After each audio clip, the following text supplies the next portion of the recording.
नमस्कार दोस्तों। देखिए, आज की वीडियो में हम लोग संविधान से रिलेटेड जो इम्पोर्टेंट क्वेश्चंस हैं, ठीक है ना, उसको हम लोग आज की वीडियो में डिस्कस करेंगे। ये जो क्वेश्चंस का पैटर्न मैंने लिया है इस वीडियो में, वो आप लोगों के लिए जितने भी आगामी एग्ज़ाम्स हैं, पटवारी का एग्ज़ाम है अभी 17 अप्रैल को, उसमें और या फिर आगे जो पीएससी का तैयारी कर रहे हैं जो स्टूडेंट, या जो आगे एग्ज़ाम्स आने वाले हैं जैसे कि हॉस्टल वार्डन का एग्ज़ाम आने वाला है, ये व्यापम और पीएससी दोनों में जितने भी एग्ज़ाम्स आते हैं उसके लिए बहुत ही इंपॉर्टेंट टॉपिक है। ये टॉपिक भी है, ये क्वेश्चंस का कलेक्शन जो है वो प्रीवियस ईयर आए हुए क्वेश्चंस है, कुछ अदर पीसीएस से लिए हुए क्वेश्चंस है, यूपी पीसीएस, बिहार पीसीएस से। उसी तरीके के क्वेश्चंस जो हैं आपको आगे पेपर में दिखने मिलेंगे, या हो सकता है यही सेम क्वेश्चन भी आ जाए लेकिन थोड़ा सा चेंज करके आए इस तरीके से। तो मैं आप लोगों को उसके कंसेप्ट को भी समझाने का कोशिश करूंगा कि ये क्यों है, ठीक है। जितना भी डिटेल तक जा सकते हैं अपन इस आज के वीडियो में जाएंगे, हर क्वेश्चन में आपको पूरा चीज़ें समझ में आएंगी। इसके अलावा मैं बताना चाहता हूं कि मैं जो भी क्वेश्चन अभी करा रहा हूं उसका थ्योरी पोर्शन अगर आपको देखना है तो आप जो है वो आई बटन पे क्लिक करके आप जा सकते हैं, या फिर नीचे डिस्क्रिप्शन में मैं हम लोग के प्लेलिस्ट का लिंक दे दूंगा। तो वो हम लोग का जो चैनल है शुभम जीएस ऑनलाइन क्लासेस में, उसका प्लेलिस्ट पे जाके आप संविधान के पूरे लेक्चर्स डले हुए हैं, 60 से 63 लेक्चर हैं उसमें।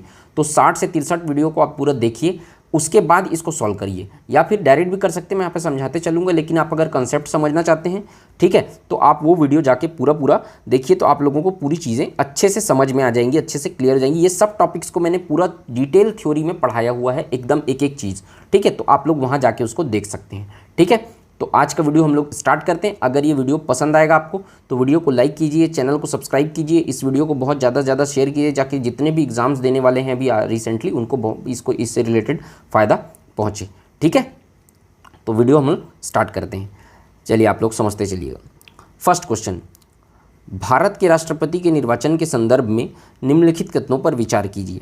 भारत के राष्ट्रपति के निर्वाचन से संबंधित, पहला, प्रत्येक एमएलए मतलब मेंबर ऑफ लेजिस्लेटिव असेंबली, विधायक, ठीक है ना, हिंदी में बोले तो प्रत्येक एमएलए के वोट का मूल्य अलग अलग राज्यों में अलग अलग होता है, ठीक है। और दूसरा है, लोकसभा के सदस्यों के वोट का मूल्य राज्यसभा के सदस्यों के वोट के मूल्य से अधिक होता है। तो देखिए, उपयुक्त कथनों में से कौन सा कथन सही है बोल रहा है, सही कथन कौन सा है पूछ रहा है। तो पहला स्टेटमेंट देखते हैं, प्रत्येक विधायक यानी एमएलए के वोट का मूल्य अलग अलग राज्यों में अलग अलग होता है। ये बात बिल्कुल सही है। हर विधायक के मत का मूल्य जो होता है वो अलग अलग होता है, उसका एक फॉर्मूला होता है, एक विधायक के मत का मूल्य बराबर क्या, कुल विधानसभा सदस्यों की संख्या डिवाइडेड बाई कुल विधायकों की संख्या गुणित 1/1000 वाला वो एक फॉर्मूला होता है, ठीक है ना। उससे क्या निकलता है, एक वोट विधायक के वोट का मूल्य निकलता है। तो हर विधानसभा जो होगी, हर राज्य होगी, हर राज्य की जनसंख्या तो अलग अलग होगी, तो विधायकों के मत का मूल्य भी अलग अलग होगा। तो ये सही है, बिल्कुल सही स्टेटमेंट है, पहला नंबर। दूसरा, लोकसभा के सदस्यों के वोट का मूल्य राज्यसभा के सदस्यों के वोट का मूल्य से अधिक होता है। ये बिल्कुल सही है, लोकसभा के सदस्यों के वोट का मूल्य जो होता है वो राज्यसभा के सदस्य के वोट के मूल्य से अधिक होता है, क्योंकि एक लोकसभा के वोट सांसद के मत का मूल्य क्या होता है, जब पूरे विधायकों के मतों का मूल्य को डिवाइड कर देते हैं, अब जब सांसदों के वोट कुल सांसदों से, तब एक सांसद लोकसभा के सदस्य यानी एक सांसद के मत का मूल्य निकलता है, तो वो ज़्यादा होता है लोकसभा के सांसद के वोट का मूल्य, ठीक है ना। तो ऑप्शन सी 1 और 2 दोनों सही हैं, यहाँ पर ये आएगा, ठीक है। नेक्स्ट क्वेश्चन चल, सेकंड नंबर, निम्नलिखित में से कौन भारत के राष्ट्रपति के निर्वाचन हेतु निर्वाचक गण में सम्मिलित नहीं है। मतलब जब भारत का राष्ट्रपति का निर्वाचन होता है तो कौन उसके निर्वाचक गण में सम्मिलित नहीं है पूछ रहा है। देखो, राष्ट्रपति के निर्वाचक में सम्मिलित कौन कौन से होते हैं मैं आपको यहाँ पर बता रहा हूँ। देखो, लोकसभा के निर्वाचित सदस्य जितने भी निर्वाचित है, देखिए लोकसभा में निर्वाचित और मनोनीत दोनों सदस्य होते हैं ना, तो इसमें केवल लोकसभा के निर्वाचित सदस्य शामिल होंगे राष्ट्रपति के निर्वाचन में।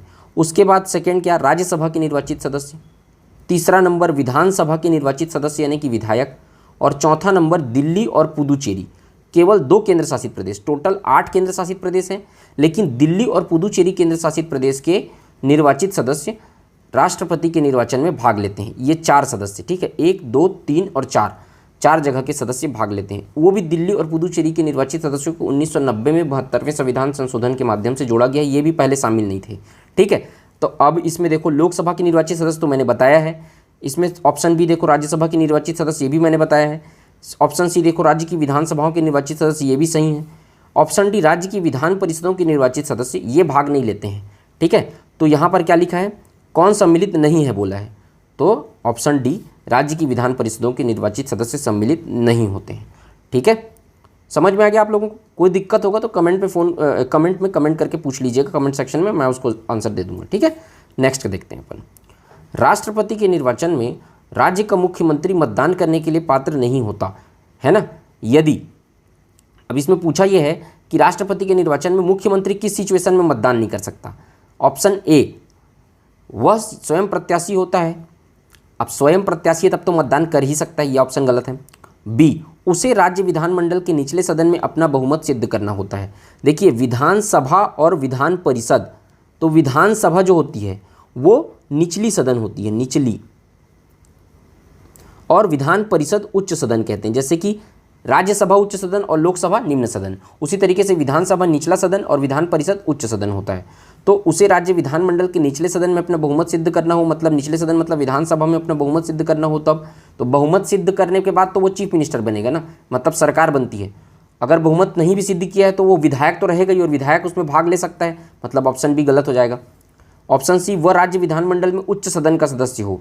याद है, विधान परिषद का सदस्य अगर है मुख्यमंत्री, तो विधान परिषद के सदस्य तो राष्ट्रपति के निर्वाचन में भाग ही नहीं लेते हैं, तो ये तो देगा ही नहीं, इसलिए ऑप्शन सी जो होगा वो सही होगा।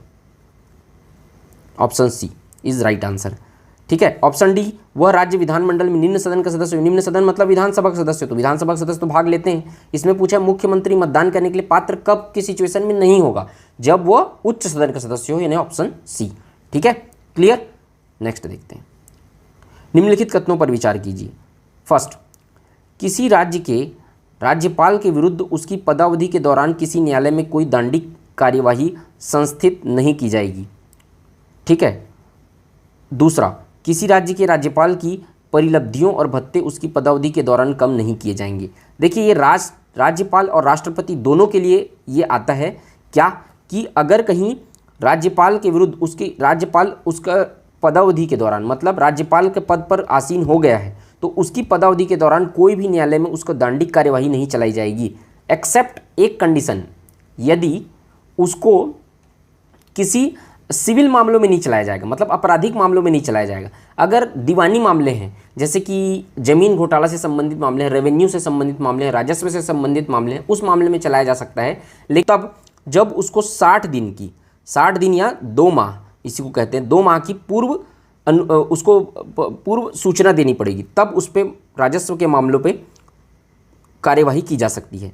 ठीक है ना, ऐसे तो कार्यवाही की ही नहीं जा सकती, तो सामान्य मामले में नहीं की जा सकती। तो राज्य के राज्यपाल के विरुद्ध उसकी पदावधि के दौरान किसी न्यायालय में कोई दंडिक कार्यवाही संस्थित नहीं की जाएगी, ये बिल्कुल सही स्टेटमेंट है। और दूसरा स्टेटमेंट है, किसी राज्य के राज्यपाल की परिलब्धियां और भत्ते उसकी पदावधि के दौरान कम नहीं किए जाएंगे, ये भी बिल्कुल सही है, दोनों ही सही हैं। ठीक है, तो यहाँ पर क्या आएगा, इसमें क्या पूछा है, कौन सा सही है पूछा है, तो 1 और 2 दोनों सही हैं। ठीक है, 1 और 2 ऑप्शन सी 1 और 2 दोनों सही है आएगा। ठीक है,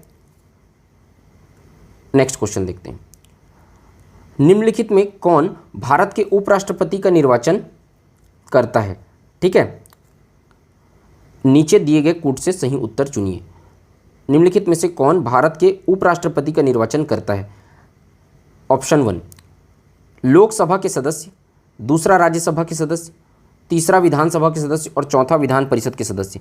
देखिए, उपराष्ट्रपति का निर्वाचन में उपराष्ट्रपति, ठीक है, यहाँ पे मैं लिख रहा हूँ उपराष्ट्रपति के निर्वाचन में कौन कौन भाग लेता है, लोकसभा के सभी सदस्य और राज्यसभा के सभी सदस्य इन द सेंस निर्वाचित और मनोनीत दोनों।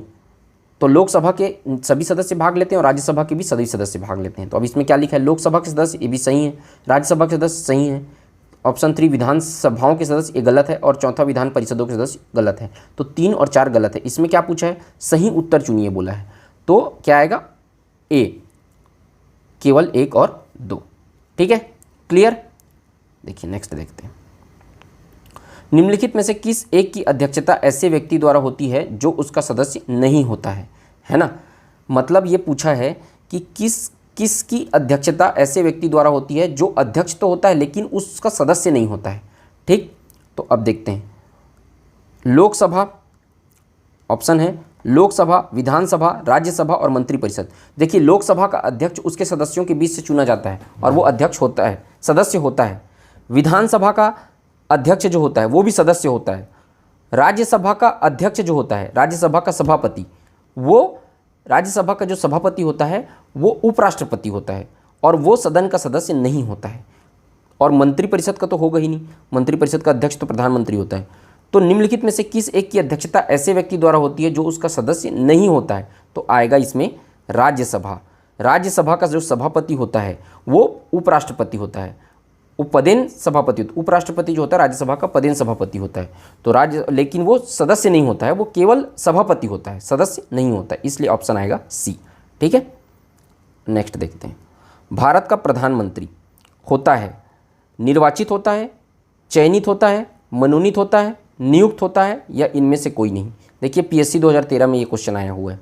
भारत का प्रधानमंत्री राष्ट्रपति द्वारा नियुक्ति की जाती है। बहुमत दल के नेता को राष्ट्रपति प्रधानमंत्री के रूप में नियुक्त करता है। ठीक है ना, जो बहुमत दल रहेगा, जो मेजॉरिटी की गवर्नमेंट रहेगी, जिसके पास ज़्यादा सीट रहेगा, उसको राष्ट्रपति उसमें से उसके नेता को जो उसको संस्तुति भेजा जाए उसको वो क्या करता है, वो चयनित नियुक्ति करता है। तो इसलिए प्रधानमंत्री की नियुक्ति होती है, ये याद रखिएगा, ऑप्शन डी। ठीक, नेक्स्ट क्वेश्चन देखते हैं। भारत के प्रधानमंत्री के विषय में निम्नलिखित कथनों पर में कौन सा सही है? प्रधानमंत्री मंत्रिपरिषद का नाम मात्र नेता होता है। ऑप्शन बी, वह संसद के प्रति उत्तरदायी नहीं है। ऑप्शन सी, वह अपने मंत्रियों में से किसी को बर्खास्त नहीं कर सकता। या ऑप्शन डी, प्रधानमंत्री मंत्रिपरिषद का वास्तविक नेता होता है। देखिए ऑप्शन ए देखते हैं, प्रधानमंत्री मंत्रिपरिषद का नाम मात्र नेता होता है, ये गलत है, वास्तविक नेता होता है। ठीक है ना, नाम मात्र नेता नहीं होता है। बी, वह संसद के प्रति उत्तरदायी नहीं है, वो संसद के प्रति उत्तरदायी होता है, ये ऑप्शन बी भी गलत है। ऑप्शन सी, वह अपने मंत्रियों में से किसी को बर्खास्त नहीं कर सकता, मंत्रियों को बर्खास्त कर सकता है। ठीक है ना, बर्खास्त कर सकता है। बर्खास्त करने की सिफारिश मुख्यमंत्री प्रधानमंत्री करता है, राष्ट्रपति उसको बर्खास्त करता है। और ऑप्शन डी, प्रधानमंत्री मंत्रिपरिषद का वास्तविक नेता होता है। तो कौन सा कथन सही है पूछा है?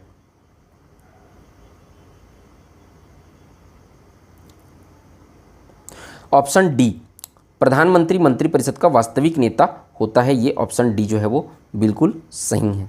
ठीक है, आगे बढ़ते हैं। वह राष्ट्र का प्रतिनिधित्व करता है परंतु राष्ट्र का नेतृत्व नहीं करता, यह उचित कथन निम्न में से किस पर लागू होता है? देखिए पहले आप लोगों को एक चीज़ बता देता हूँ। हमारे यहाँ दो प्रमुख हैं, एक होता है वास्तविक प्रमुख, ठीक है,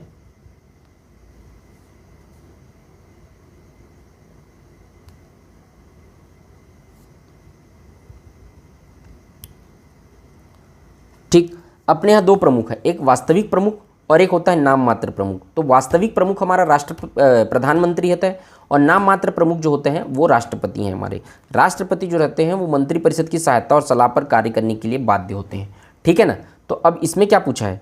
वह राष्ट्र का प्रतिनिधित्व तो करता है परंतु नेतृत्व नहीं करता, क्योंकि राष्ट्र का नेतृत्व कौन करता है? प्रधानमंत्री करता है। राष्ट्र का नेतृत्व कौन करता है? प्रधानमंत्री करता है। ठीक है, तो वह राष्ट्र का प्रतिनिधित्व करता है परंतु राष्ट्र का नेतृत्व नहीं करता है। उसके लिए क्या आएगा? लोकसभा अध्यक्ष, ऐसा कुछ नहीं है, राष्ट्रपति आना चाहिए इसके लिए। देखिए ऑप्शन बी, राष्ट्रपति आएगा। राष्ट्रपति एक ऐसा पद है जो राष्ट्र का प्रतिनिधित्व तो करता है, क्योंकि जो भी कोई युद्ध होता है ना, किसी दूसरे देश के साथ, उसको शांति जो करने का निर्णय जो होता है, उसकी घोषणा, युद्ध की शांति का घोषणा या युद्ध की घोषणा जो होती है वो राष्ट्रपति द्वारा की जाती है, लेकिन वो मंत्रिपरिषद की सलाह पर करता है। तो प्रतिनिधित्व तो करता है लेकिन नेतृत्व नहीं करता, क्योंकि राष्ट्र का नेतृत्व कौन करता है? प्रधानमंत्री करता है। तो ऑप्शन आएगा बी, राष्ट्रपति।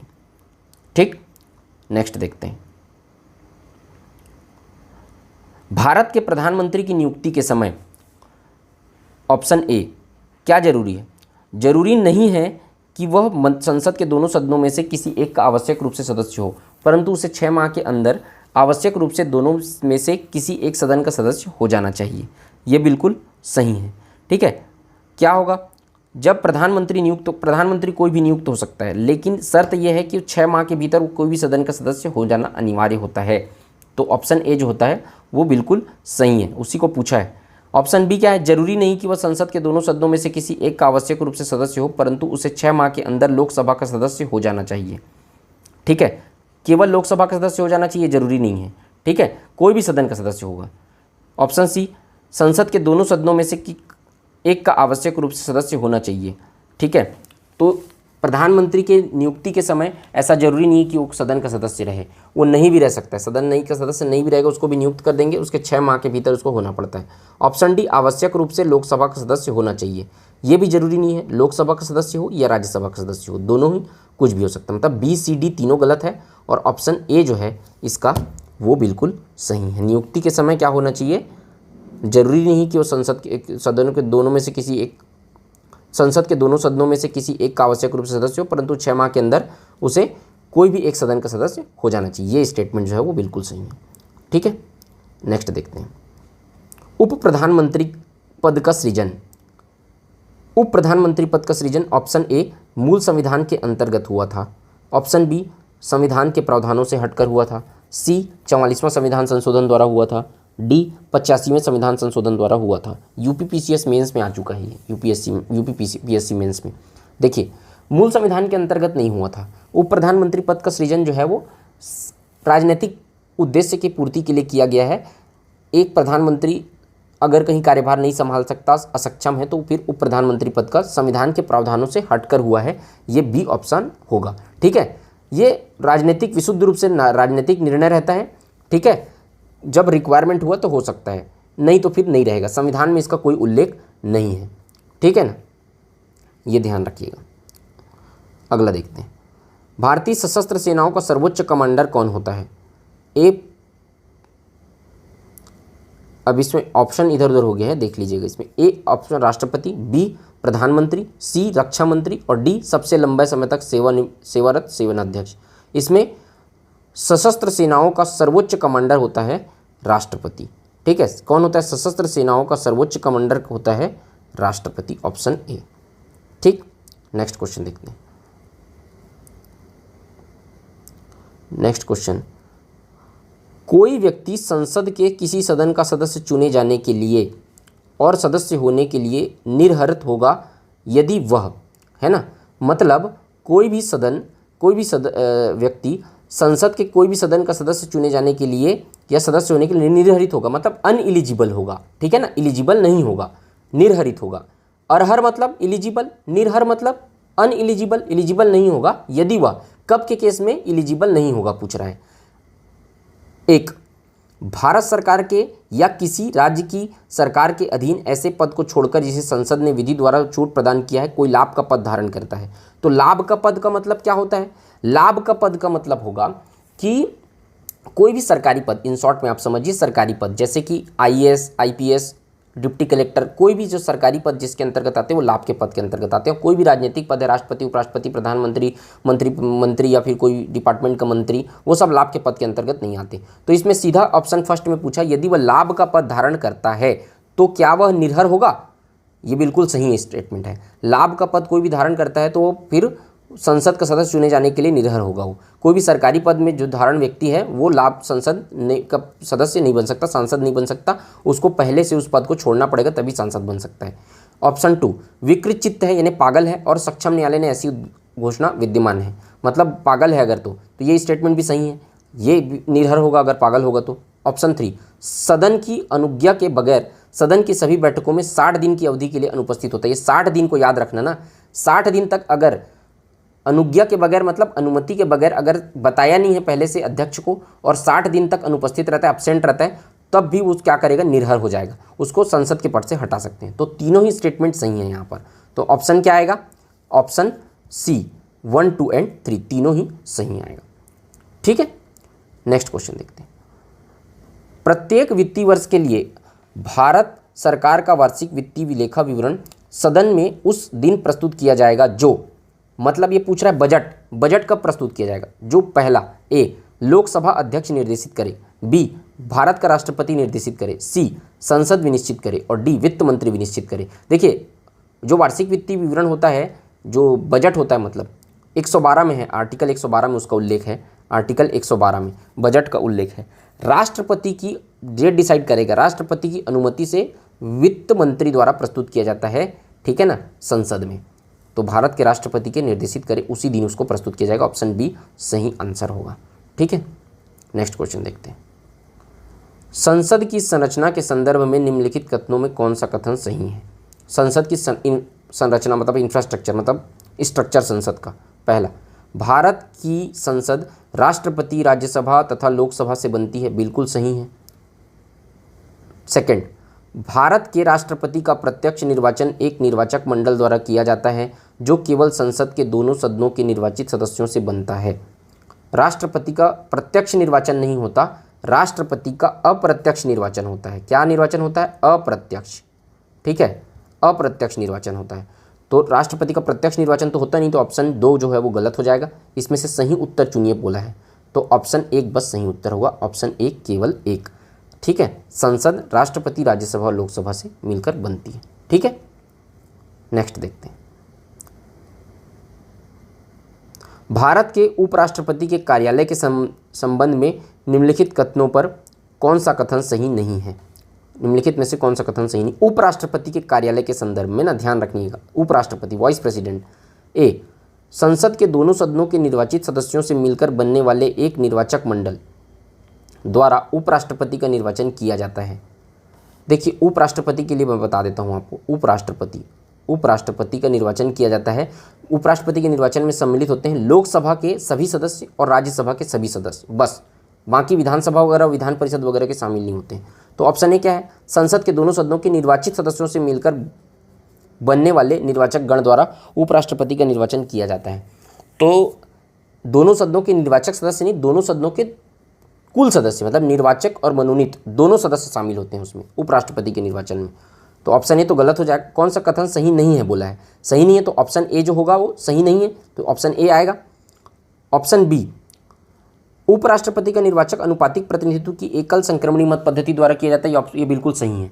ऑप्शन सी, उपराष्ट्रपति संसद के दोनों किसी भी सदन का या किसी राज्य के विधान मंडल का सदस्य के सदन का सदस्य नहीं होगा, ये बिल्कुल सही है।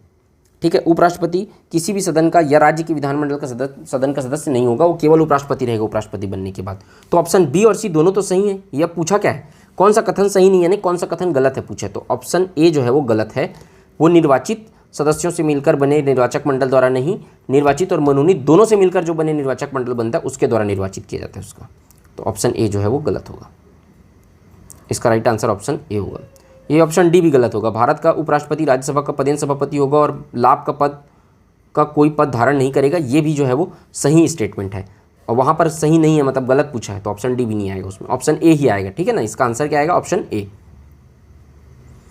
भारत के राष्ट्रपति और उपराष्ट्रपति के निर्वाचन में उठे संदेहों और विवादों के मामले में जांच और निर्णय निम्नलिखित में से किस संवैधानिक प्राधिकरण द्वारा लिया जाता है? देखिए, राष्ट्रपति और उपराष्ट्रपति के जितने भी निर्वाचन संबंधी मामले हैं उसका निपटारा सुप्रीम कोर्ट करता है, उसके प्रारंभिक क्षेत्राधिकार के अंतर्गत आता है। ठीक है, निर्वाचन से संबंधित कोई भी दिक्कत आएगा उसमें सुप्रीम कोर्ट का फैसला अंतिम होगा। तो ऑप्शन ए जो होता है भारत का उच्चतम न्यायालय इसका आंसर होगा। भारत का निर्वाचन आयोग इसका कोई पावर नहीं होता इसमें, निर्वाचन मामले में संसदीय समिति भी कुछ नहीं है, और ऑप्शन डी दिल्ली उच्च न्यायालय भी कोई पावर नहीं है। ऑप्शन ए आएगा भारत का उच्चतम न्यायालय। नेक्स्ट क्वेश्चन देखते हैं। भारत के राष्ट्रपति का निर्वाचन एक निर्वाचक मंडल द्वारा किया जाता है, वह निर्वाचक मंडल निम्नलिखित में से किनके निर्वाचित सदस्यों द्वारा बनता है? तो इसके बारे में मैं पहले बता चुका हूँ आपको। निर्वाचक मंडल जो होता है वो संसद के दोनों सदन है ना, 2 राज्य की विधानसभा, 3 राज्य की विधान परिषद और 4 एनसीटी दिल्ली के तथा पुदुचेरी की विधानसभा। देखिए, संसद के दोनों सदन के सदस्य शामिल होते हैं, ए 1 आएगा। दूसरा, राज्य की विधानसभा के सदस्य शामिल होते हैं, ऑप्शन बी 2 भी करेक्ट है।